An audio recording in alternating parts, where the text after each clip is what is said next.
انگریز نے کھڑا اس لیے کیا تھا کہ ہمارے خدا کو مارے، انگریز نے اس لیے کھڑا کیا تھا کہ عیسائیت کا راستہ روک دے اور الٹی الغار کرے اسلام کی طرف سے. کیسی عقل کے خلاف بات ہے. پھر انگریز نے ایک پودا لگایا تھا، ایسے عقائد اس کو پھیلانے کی اجازت دی. وہ کہتے ہیں، مولوی آخر پر یہ بات کہتے ہیں کہ دراصل جہاد سے انگریز کو خطرہ تھا کہ مولوی جہاد کریں گے، اور مسلمانوں کا جہاد کا اتنا روک تھا انگریز پر کہ اس کو ڈر تھا کہ ساری حکومت ان سے چھین لیں گے. اس لیے انہوں نے قادیان میں ایک جھوٹا نبی کھڑا کیا اور اس سے یہ سودا طے ہوا کہ تم جہاد کے خلاف مسلمانوں کو کر دو تو ہمارا خطرہ ٹل جائے گا. یہ ہے کہانی جو آج تک اسی طرح بیان کی جا رہی ہے. اب اس حصے کو ذرا دیکھیے. پہلی بات، جس سارے ہندوستان کو مغلیہ سلطنت کے باوجود، ہندوؤں کی مخالفت کے باوجود، سکھوں کے زور کے باوجود انگریز نے طاقت سے سر کر لیا تھا، اسے کس مسلمان سے خطرہ تھا جہاد کا؟ جو حکومت کے وقت تو اپنے آپ کو بچا نہ سکا، بعد میں اس نے انگریز کا کیا کر لینا تھا اور کیا کیا؟ دوسرے یہ کہ جس کو اس نے ایجنٹ بنایا تھا جہاد کے متعلق، اس سے ایسا اعلان کیوں کروا دیا جس سے سارا عالم اسلام اس سے دشمن ہو جائے؟ اتنی سی معمولی عقل کی بات ہے. اگر کوئی انسان ایجنٹ بنانا چاہے کسی قوم میں تو اس کو ہر دلعزیز بنانے کی کوشش کرتا ہے. ایسی باتیں اس سے کہلواتا ہے کہ وہ بیچ میں گھل مل جائے، اس کا پتہ نہ لگے، اس کی دوستیاں بڑھیں، اس کے تعلقات وسیع ہوں، تاکہ اس کی بات مانی جائے. ادھر اس کو کہا جہاد کے خلاف جہاد کرو، اور ادھر اس کو کہہ دیا کہ تم نبوت کا، امتی نبوت کا بھی دعویٰ کر دو اور عیسیٰ علیہ السلام کی موت کا بھی اعلان کر دو تاکہ سارے مسلمان تمہاری جان کے دشمن ہو جائیں.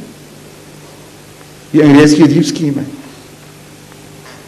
اتنی معمولی عقل تو بیوقوف سے بیوقوف آدمی کو بھی ہوگی کہ یہ ترکیب جہاز چل ہی نہیں سکتی کسی طرح، کہ جس کو ایجنٹ بنانا ہو، جس کی رائے کو دنیا میں پھیلانا ہو، اس سے ایسے دعوے کروا دیے جائیں کہ جس کے نتیجے میں اس کے دوست بھی دشمن بن جائیں.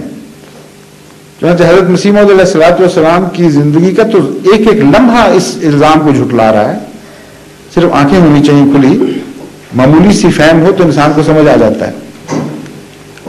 جب آپ نے اعلان کیا ہے انگریز، ان کے کہنے کے مطابق انگریز کے اشارے پر کہ مجھے خدا نے اس زمانے میں رسول اللہ صلی اللہ علیہ وسلم کا نائب بنا کے کھڑا کیا ہے، مہدی بنایا ہے، مسیح بنایا، یہ اعلان کیا نا، اس سے پہلے آپ سارے ہندوستان میں حضرت عزیز تھے اس اعلان سے پہلے. اور مولوی محمد حسین صاحب بٹالی جو بعد میں جان کے دشمن ہوئے، انہوں نے اشاعت سنہ میں اپنے رسالہ میں حضرت مسیح موعود علیہ السلام کے متعلق یہ لکھا کہ 1300 سال سے آج تک اسلام کا ایسا شاندار دفاع کرنے والا پیدا نہیں ہوا. اور کہتے ہیں کوئی اس چیز کو ایشیائی مبالغہ نہ سمجھے. میں جب یہ بات کہہ رہا ہوں ایک عالم اسلام کے طور پر تو میری تاریخ پر نظر ہے.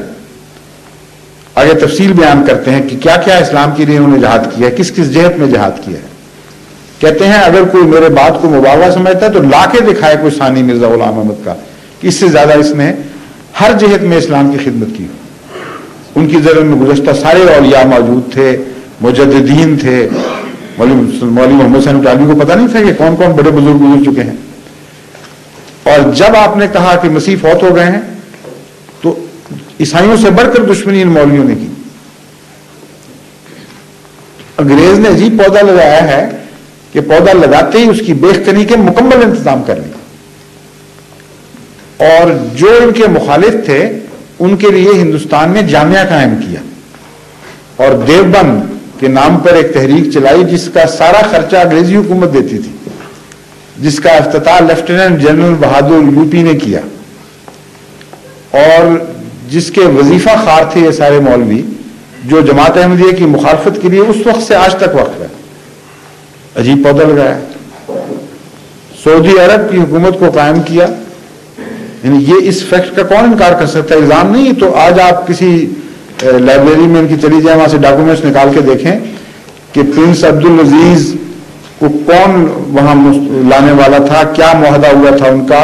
کاربائنز انگریزوں نے دی، روپیہ مہیا کیا، سالانہ وظیفے مقرر کیے صرف اس لیے کہ سلطنت عثمانیہ کمزور ہو جائے اور عرب نام پر ایک حکومت ان سے آزاد قائم ہو جائے. جس اصل ڈرتے تھے وہ سلطنت عثمانیہ سے, اور جن کو کھڑا کیا وہ کہتے ہیں کہ ہم انگریز کا پودا ہیں. آج سب سے زیادہ وہ شور مچا رہے ہیں. پودے تو اس طرح لگتے ہیں ثابت ہو کہ یہ رقم جا رہی ہے, یہ فوجیں جا رہی ہیں, یہ امداد ہو رہی ہے, فارن پالیسی پہ یہ کنٹرول ہو رہا ہے, سارے ڈاکومنٹڈ کام ہے. ان کا معاہدہ پڑھیں تو حیران ہو جائیں گے کہ کتنا ظالمانہ معاہدہ ہے ایک مسلمان حکومت سے انگریز کا, اور وہ مسلمان فرقے سے, اور اس فرقے کو وہاں حکومت دلا کے چھوڑتی ہے انگریزی حکومت, ہر قسم کی امداد کرتی ہے. فارن پالیسی میں جو شرطیں ہیں اس کی یہ ہیں کہ تمام فارن حملوں سے ہم ذمہ دار ہیں تمہاری حفاظت کے, لیکن فارن پالیسی ہماری ہوگی تمہاری نہیں ہوگی. یہ ہم پر الزام لگانے والے ہیں کہ یہ انگریز کا پودا ہے. اپنا حال یہ دیکھ لیں. اور اندرونی پالیسی تمہاری ہوگی لیکن ان شرطوں کے ساتھ, یعنی انٹرنل پالیسیز میں بھی دخل دیا ہوا ہے. اور لطف کی بات یہ ہے ان کی حج بند کرنے کی عادتیں پرانی ہیں. انگریز جو عیسائی ہیں وہ شرطوں میں بات لکھواتے ہیں کہ تم مسلمانوں کا حج نہیں بند کرو گے. اندازہ کریں آپ, یہ لکھی باتیں ہیں, چھپی یہاں کتاب ہے وہ ہیٹی کی دیارتس اور فلبی کی جو تازہ چھپی ہے, ہاں وہ بھی ہوگی. ہاں اگر آغا صاحب دیکھنا چاہیں تو ایک ابھی جانے سے پہلے آپ کو دکھا دیں گے ڈاکومنٹڈ پروف. بڑا ظلم کرتے ہیں. صرف یہ کہ جو شخص سچائی رکھتا ہے, جو انصاف رکھتا ہے, وہ تو اس بات سے قطع نظر کہ دنیا کیا سمجھتی ہے, جہاں انصاف کا تقاضا وہ پورا کرے گا, اس کی وہ تعریف بھی کرے گا جو صحیح ہے, اس پر کسی سے نہیں وہ ڈرتا. حضرت مسیح علیہ السلام کی یہ بے خوفی بتا رہی ہے کہ آپ معصوم تھے. آپ کو اسلام سے صرف وفات ہی, باقی چیزوں کے اوپر کوئی پرواہ نہیں تھی.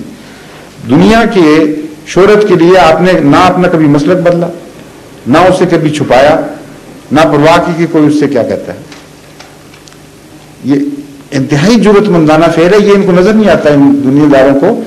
بحیثیت سیاستدان آپ کو پتا ہونا چاہیے کہ ایک غلط بیان آپ دے دیں غلطی سے سمجھ کے کہ میں پاپولر ہو جاؤں گا, اور لوگ مخالف ہوں تو ہزار ہیلے کرتے ہیں بعد میں کہ نہیں یہ اخباری نمائندے نے غلط سمجھا تھا مجھے, میں یہ نہیں کہنا چاہتا تھا, یہ کہنا چاہتا تھا. مرزا صاحب سے اگر ایسی کوئی غلطی ہو گئی تھی کہ جس سے دشمن ہوئے مسلمان نعوذ باللہ من ذالک غلطی سے, تو توبہ کرتے, الٹا آگے بڑھنا شروع ہو گئے. ہر وہ بیان دیا جو لوگوں کو کڑوا لگے. یہ تو مرد انسان کیا کرتا ہے جو اصولوں پر قائم ہو اور کسی دنیا والے سے خوف نہ کرتا ہو. اس لیے جرأت سے اس وقت تعریف کرنا بھی ایک آپ کی بہادری تھی, اور یہ رسول اللہ صلی اللہ علیہ وسلم کی سنت تھی. حضرت صلی اللہ علیہ وسلم نے یہ بات سکھائی کہ من لم یشکر الناس لم یشکر اللہ, کہ جس نے بندے کا شکر نہیں کیا اس نے خدا کا بھی شکر نہیں کیا.